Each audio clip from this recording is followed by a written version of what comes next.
नमस्कार, जय जोहार। चलिए देखते हैं झारखंड की 25 फटाफट बड़ी खबरों को। पर इससे पहले आप वीडियो को कहां से देख रहे हैं, कमेंट में बताना बिल्कुल न भूलें। बाबूलाल मरांडी ने सीएम हेमंत सोरेन को लिखी चिट्ठी। इन दिनों झारखंड स्टेट क्रिकेट एसोसिएशन यानी JSCA का चुनाव चल रहा है। इस चुनाव पर खेल प्रेमियों के साथ साथ राजनेताओं की भी नजर टिकी हुई है। नामांकन कार्य जारी है। इन सबके बीच इसको लेकर सियासत भी शुरू हो गया है। नेता प्रतिपक्ष और भाजपा प्रदेश अध्यक्ष बाबूलाल मरांडी ने मुख्यमंत्री हेमंत सोरेन को चिट्ठी लिखकर इस चुनाव में प्रशासनिक प्रभाव एवं हस्तक्षेप को रोककर पारदर्शी एवं निष्पक्ष चुनाव कराने का आग्रह किया है। झारखंड के लोगों को मानसून से पहले 3 महीने का राशन देगी सरकार। मानसून और संभावित बाढ़ की स्थिति को देखते हुए खाद्य सार्वजनिक वितरण एवं उपभोक्ता मामले विभाग ने राज्य के 2,88,00,000 राशन कार्ड धारी लाभुकों को जून, जुलाई और अगस्त माह का राशन एक साथ देने का निर्णय लिया है। मंत्री डॉक्टर इरफान अंसारी ने सोमवार को इसकी घोषणा की। उन्होंने कहा कि इसके पीछे का तर्क यही है कि आपदा के समय में कोई भूखा नहीं सोए। केंद्र सरकार के निर्देश के बाद राज्य सरकार ने तत्परता दिखाते हुए 1 जून से 30 जून तक राशन वितरण के आदेश जारी कर दिए हैं। अब जियो टैगिंग से रखा जाएगा पुराने पेड़ों का ख्याल। झारखंड में लागू होगा केंद्र सरकार का फैसला। झारखंड में पुराने पेड़ों को बचाने के लिए अब जियो टैगिंग की जाएगी। केंद्र सरकार के वन एवं पर्यावरण मंत्री ने राज्य सरकार को यह निर्देश दिया है। राज्य में राजमार्गों के किनारे 20,000 से ज्यादा ऐसे पेड़ हैं जो 100 साल से अधिक पुराने हैं। अब जियो टैगिंग से इन वृक्षों की सुरक्षा और संरक्षण किया जाएगा। मैया सम्मान योजना के लाभार्थियों की लिस्ट में गड़बड़ी। झारखंड के पूर्वी सिंहभूम में मैया सम्मान योजना में गड़बड़ियों का पता चला है। पूर्वी सिंहभूम जिले के डिप्टी कमिश्नर अनन्या मित्तल ने संभावित अनियमितताओं पर चिंता जताते हुए सभी प्रखंड विकास अधिकारियों और अंचल निरीक्षकों को जांच करने और 3 कार्य दिवसों के भीतर रिपोर्ट जमा करने का निर्देश दिया है। प्रारंभिक जांच के बाद मित्तल ने कहा है कि यह संज्ञान में आया है कि योजना के कई लाभार्थियों को एक ही बैंक खाते के माध्यम से रांची नगर निगम की नोटिस का नहीं दिखा सा डेडलाइन खत्म। राजधानी में अवैध रूप से चल रहे हॉस्टल, लॉज और बैंक्वेट हॉल के खिलाफ नगर निगम ने नोटिस जारी किया, लेकिन 10 मई को डेडलाइन खत्म होने के बाद भी अधिकतर संचालकों ने अब तक न तो लाइसेंस के लिए आवेदन किया और न ही कोई पहल की है। अब देखना ये होगा कि रांची नगर निगम अवैध रूप से चल रहे इन हॉस्टल, लॉज, बैंक्वेट संचालकों पर कार्रवाई करती है या फिर एक और नोटिस जारी कर मामले को ठंडे बस्ते में डाल दिया जाता है। भाजपा ने की शिबू सोरेन पुल का नाम बदलकर वीर बुधू भगत करने की मांग। हेमंत कैबिनेट द्वारा DSPMU का नाम बदलकर शहीद बुधू भगत विश्वविद्यालय करने के फैसले के बाद से राज्य की राजनीति में यह मुद्दा गरमाया हुआ है। कोई कैबिनेट के इस फैसले का विरोध कर रहा है तो कोई समर्थन में गोलबंद है। इस बीच भारतीय जनता पार्टी ने दुमका के मयूराक्षी नदी पर बने झारखंड के सबसे बड़े शिबू सोरेन पुल का नाम बदलने की मांग तेज कर दी है। कुंजी सदर अस्पताल में DS ने की नर्सों की तारीफ। हर साल 12 मई को नर्स दिवस मनाया जाता है। आधुनिक नर्सिंग का जनक फ्लोरेंस नाइटिंगेल को माना जाता है। फ्लोरेंस नाइटिंगेल के जन्मदिन पर हर साल 12 मई को नर्स डे मनाया जाता है। इस मौके पर खूंटी सदर अस्पताल में नर्सों का सम्मान करते हुए उनके कार्यों की सराहना की गई। खूंटी के सदर अस्पताल में कार्यरत नर्स सुलोचना कुमारी, सलोमी भेंगरा, शीला कुमारी और ऋतु मिंज ने कहा कि वे विपरीत परिस्थितियों में भी सेवा भाव से अपना कर्तव्य निभाती हैं और कई बार एक साथ दर्जनों दुर्घटना के मामले सामने आते हैं। इसके बावजूद सभी की ड्रेसिंग की जाती है और उनका इलाज किया जाता है। उन्होंने कहा कि कई बार गंभीर मरीजों की जान बचाने के लिए तेजी से काम करने नौबत आती है। इतिहास के पन्नों में समा गया कैफोर्ड हाउस, जुड़ी है कई कहानियां। बहुत कम लोग जानते होंगे कि रांची के कांकी रोड स्थित सीएम आवास में कभी कमिश्नर रहा करते थे। अंग्रेजों के जमाने के कमिश्नर इस आवास को कैफोर्ड हाउस के नाम से जाना जाता था, लेकिन झारखंड बनने पर इसको मुख्यमंत्री आवास का दर्जा मिला। यह भवन करीब 2.5 दशक तक राज्य में सत्ता के शीर्ष पद का गवाह बना रहा। इस दौरान इस आवास के साथ कई मिथ भी जुड़े रहे जो अब अतीत का हिस्सा बन गए, क्योंकि कैफोर्ड हाउस को तोड़कर नए सिरे से सीएम आवास का निर्माण कार्य शुरू हो गया है। खुद मुख्यमंत्री हेमंत सोरेन ने अपनी पत्नी कल्पना सोरेन के साथ इसकी आधारशिला रख दी है। कल बुद्ध पूर्णिमा के शुभ मौके पर विधि विधान के साथ नए भवन की नींव रखी गई। सरांजा के घने जंगलों में माओवादियों की घेराबंदी तेज। बूढ़ा पहाड़ से माओवादियों को जड़ से उखाड़ने और 21 अप्रैल को बोकारो में लुगू पहाड़ की तलहटी में 8 टॉप माओवादियों को मुठभेड़ में मार गिराने के बाद सुरक्षा बलों ने सरांजा के घने जंगलों में डेरा जमाए माओवादियों के खिलाफ ऑपरेशन को और तेज कर दिया है। घना जंगल होने के बावजूद चप्पे चप्पे को खंगाला जा रहा है। ऑपरेशन में कोबरा, जगुआर और CRPF की 8 बटालियन लगी हुई है। संख्या की बात करें तो प्रत्यक्ष और अप्रत्यक्ष रूप से 12,000 से ज्यादा जवान जुटे हुए हैं। जीपीएससी सिविल सेवा मुख्य परीक्षा का रिजल्ट पेंडिंग रहने पर सियासत गर्म। 11वीं से 13वीं सिविल सेवा का मुख्य परीक्षा का रिजल्ट अधर में लटका है।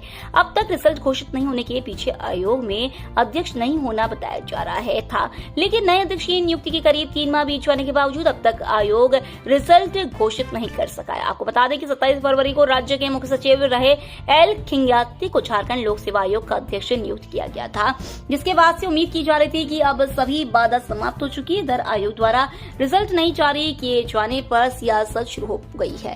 बीजेपी प्रवक्ता अजय शाह ने आयोग और सरकार की कार्यशैली पर सवाल खड़ा करते हुए कहा है कि कोई न कोई बहाना बनाकर पिछले 10 महीनों से रिजल्ट को लटका कर रखा गया। विश्व का सबसे ऊंचा दुर्गा मंदिर निर्माण के भूमि पूजन की तैयारी पूरी। जिले के हुसैनाबाद के बराही गांव में विश्व का सबसे ऊंचा दुर्गा मंदिर का निर्माण किया जाना है। मंदिर 551 फीट ऊंचाई का होगा। मां दुर्गा मंदिर के बगल में ही भव्य 151 फीट का नवग्रह मंदिर निर्माण किया जाएगा। बराही में पूर्व से ही 105 फीट की भव्य दक्षिण मुखी बजरंगबली की मूर्ति स्थापित है। बराही का इलाका सोन नदी के तट पर मौजूद है। सोन नदी की दूसरी तरफ बिहार के रोहतास का गुप्ता धाम है।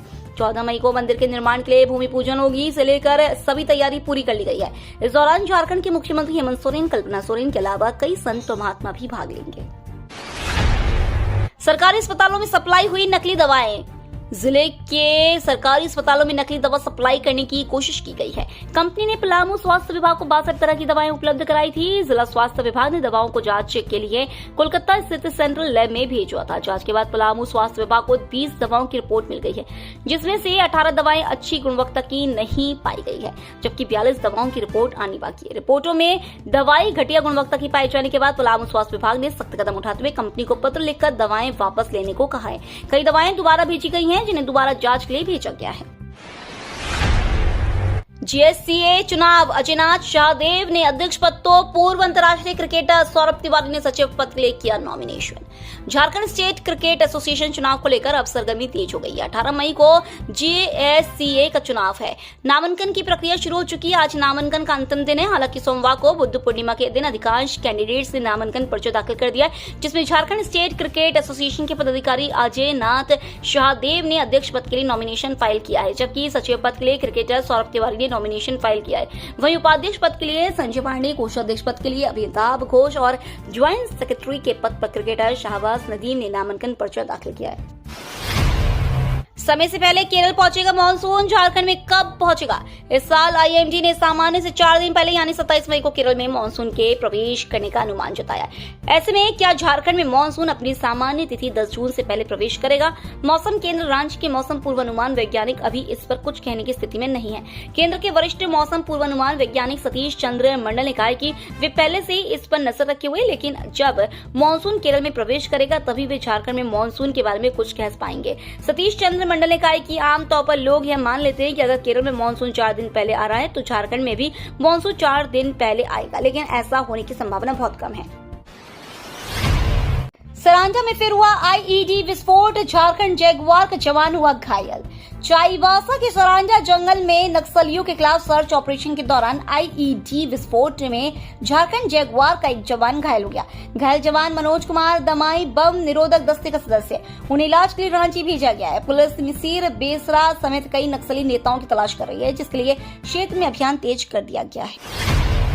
महंगा हुआ दूध। झारखंड मिल्क फेडरेशन ने 2 रुपए प्रति लीटर बढ़ाए दाम। झारखंड मिल्क फेडरेशन ने कल 12 मई से अपने मेधा ब्रांड के दाम में 2 रुपए प्रति लीटर की बढ़ोतरी कर दी है। महंगाई के इस दौर में मेधा दूध के दाम में बढ़ोतरी का सीधा असर आम आदमी की जेब पर पड़ेगा। झारखंड मिल्क फेडरेशन के एमडी जयदेव विश्वास ने मेधा दूध के दाम में बढ़ोतरी को लेकर सामान्य बढ़ोतरी बताते हुए कहा कि लंबे समय से मेधा दूध के दाम में कोई बढ़ोतरी नहीं हुई थी, इसलिए झारखंड मिल्क फेडरेशन को अपने लिक्विड आइटम के दाम में बढ़ोतरी करनी पड़ी है। गिरिडीह के 50% पत्थर खदानें, नोट गुड, 40 करोड़ का लग चुका जुर्माना। 50% खदानों में नियमावली की सीधी अनदेखी की जा रही है। इन खदानों में न सिर्फ नियम के विरुद्ध जाकर खनन किया जा रहा है, बल्कि ग्रामीणों की जान माल की चिंता को भी नजरअंदाज किया जा रहा है। इसका खुलासा खुद जिलाधिकारी नमन प्रियेश लकड़ा की ओर से कराई गई जांच में हो चुका है। जांच के बाद ऐसे खदान संचालकों पर लगभग 40 करोड़ का जुर्माना लगाया गया है। बेडरूम के तहखाने में बनता था अवैध शराब। 3 घंटे की तलाशी के बाद पुलिस ने किया बरामद। शराब माफिया तस्करी के लिए नए नए हथकंडे अपनाते हैं। पुलिस की कार्रवाई में ऐसे कई खुलासे हुए हैं। इसी कड़ी में पलामू में शराब तस्करी के लिए एक घर के अंदर बेडरूम में तहखाना बनाया गया था। काफी मशक्कत के बाद पुलिस को सफलता इसमें मिली। इस पुलिस कार्रवाई में कई बड़े खुलासे हुए। तहखाने से लाखों रुपए की शराब की खेप बरामद की गई है। इस मौके पर अवैध शराब बनाने में इस्तेमाल होने वाली सामग्री भी बरामद की गई है। ऑपरेशन सिंदूर बीजेपी शुरू करेगी बड़ा प्रचार अभियान। जनता तक सीधा संदेश पहुंचाने की तैयारी। भारतीय जनता पार्टी ने ऑपरेशन सिंदूर और भारत पाकिस्तान युद्ध विराम को लेकर कांग्रेस सहित विपक्षी दलों के आरोपों और सवालों का जवाब देने के लिए एक व्यापक रणनीति तैयार की है। पार्टी ने फैसला किया है कि वह सिलसिलेवार ढंग से देशवासियों को बताएगी कि भारत ने इस ऑपरेशन के जरिए क्या हासिल किया और यह देश की सुरक्षा के लिए कितना महत्वपूर्ण था। इसके लिए बीजेपी एक बड़े पैमाने पर प्रचार अभियान शुरू करने जा रही है, जिसमें राज्यों की राजधानियों से लेकर जिला, मंडल और बूथ स्तर तक जानकारी पहुंचाई जाएगी। इस अभियान के तहत बीजेपी यात्राएं भी निकालेगी ताकि जनता तक सीधे संदेश पहुंचाया जा सके। हर आतंकी हमारी बहन बेटियों के माथों से सिंदूर हटाने का अंजाम जान चुका है। पीएम मोदी। प्रधानमंत्री नरेंद्र मोदी ने भारतीय सेना के ऑपरेशन सिंदूर के बाद कल देश को पहली बार संबोधित किया। उन्होंने कहा कि ऑपरेशन सिंदूर न्याय की अखंड प्रतिज्ञा है। पीएम मोदी ने कहा कि सैनिकों का पराक्रम देश की हर मां और बेटी को समर्पित है। उन्होंने कहा कि हर आतंकी हमारी बहन बेटियों के माथों से सिंदूर हटाने का अंजाम जान चुका है। पाकिस्तानी आतंकी ठिकानों पर भारतीय सेना के हमलों को लेकर प्रधानमंत्री ने साफ कर दिया है कि पाकिस्तानी फौज, पाकिस्तान की सरकार जिस तरह आतंकवाद को खाद पानी दे रहे हैं, वो एक दिन पाकिस्तान को ही समाप्त कर देगा। सीबीएसई बहुत जल्द 10वीं और 12वीं के नतीजे की करेंगे घोषणा। केंद्रीय माध्यमिक शिक्षा बोर्ड बहुत जल्द कक्षा 10वीं और 12वीं के नतीजों की घोषणा करने वाला है। दरअसल डिजी लॉकर पर एक ताजा अपडेट साझा किया है, जिसमें लिखा है कि सीबीएसई बोर्ड के नतीजे जल्द आ रहे। छात्रों को रिजल्ट देखने के लिए पूरी तैयारी कर लेनी चाहिए। यहाँ रिजल्ट चेक करने के सभी तरीके बताए गए हैं। 10वीं और 12वीं के छात्रों ये तरीके समझ लेने चाहिए ताकि रिजल्ट देखने में किसी भी तरह की असुविधा न हो। झारखंड में 24 साल बाद जदयू का अपना प्रदेश कार्यालय। सीएम नीतीश ने किया ऑनलाइन उद्घाटन। झारखंड निर्माण के 24 वर्ष बाद कल झारखंड में बिहार की सत्तारूढ़ पार्टी जनता दल यूनाइटेड का अपना प्रदेश कार्यालय हो गया। बीआईटी मोड़ के नजदीक झारखंड प्रदेश जदयू ने अपना नया कार्यालय बनाया है। बुद्ध पूर्णिमा के शुभ दिन पर नए कार्यालय का उद्घाटन किया गया है। कार्यालय का उद्घाटन जदयू के राष्ट्रीय अध्यक्ष और बिहार के मुख्यमंत्री नीतीश कुमार ने ऑनलाइन किया। हाई टेंशन तार की चपेट में आई बाराती बस, 2 की मौत, कई लोग घायल। जिले से सटे बिहार के बांका जिले में बारात से लौट रहे लोगों से भरी बस हाई टेंशन तार के करंट की चपेट में आ गई, जिसमें कई लोग घायल हो गए। बांका जिले के गिद्दी डैम के पास बस में करीब 40 बाराती मौजूद थे। हाई टेंशन तार के बस से छू जाने के कारण अचानक पूरी बस में करंट दौड़ने लगा, जिससे बस के ऊपर बैठे कई लोग घायल हो गए हैं, जिसमें कई लोग झुलस गए हैं। घटना के तुरंत बाद स्थानीय लोगों ने सभी घायलों को देवघर सदर अस्पताल पहुंचाया। बिहार के बांका जिले के जयपुर थाना प्रभारी ने घटना में 2 लोगों की मौत की पुष्टि की है।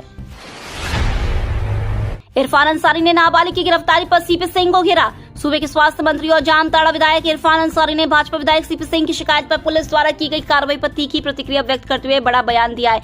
इतना ही नहीं, इरफान अंसारी ने सीपी सिंह को धोखेबाज और समाज को तोड़ने वाला व्यक्ति बताया है। उन्होंने कहा कि बच्चा यदि गलती करता है तो पुलिस से जांच होगी। इरफान अंसारी गलत का साथ नहीं देता है, लेकिन बेवजह किसी को फंसाकर जेल भेजने से कोई लड्डू नहीं मिल जाएगा। शहर में बड़ा मच्छरों का प्रकोप, नहीं हो रहा है फॉगिंग मशीन का उपयोग। शहर में इन दिनों मच्छरों का प्रकोप बढ़ गया है, जिससे लोगों का जीना दूभर हो गया है। हर वक्त मच्छरों की भिनभिनाहट व डंक से लोग परेशान हैं। इसके बाद भी नगर परिषद, स्वास्थ्य विभाग समेत अन्य जिम्मेदार विभाग लापरवाह बने हुए हैं, जिसके कारण दिन प्रतिदिन मच्छरों का प्रकोप बढ़ता जा रहा है। मच्छरों के कारण रात में लोगों की नींद पूरी नहीं हो पा रही है। लोग सुबह में देर तक या दोपहर में सोकर नींद पूरी कर रहे हैं, जिससे लोगों के स्वास्थ्य पर दुष्प्रभाव पड़ रहा है। तो ये थी झारखंड की 25 बड़ी खबरें। रोजाना ऐसे ही सबसे पहले अपडेट पाने के लिए चैनल को सब्सक्राइब और वीडियो को शेयर जरूर करें। धन्यवाद।